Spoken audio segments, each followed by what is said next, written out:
Миф о Кавказе, в который почему-то многие до сих пор верят. Звучит так. На Кавказе опасно, там крадут девушек.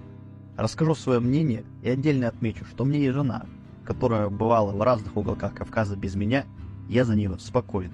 Чтобы узнать почему, смотрите это видео до конца. Первое. Часть республик Кавказа находится в самом конце списка Генпрокуратуры по количеству преступлений. Последние 3 в порядке уменьшения: Дагестан, Ингушетия, Чечня.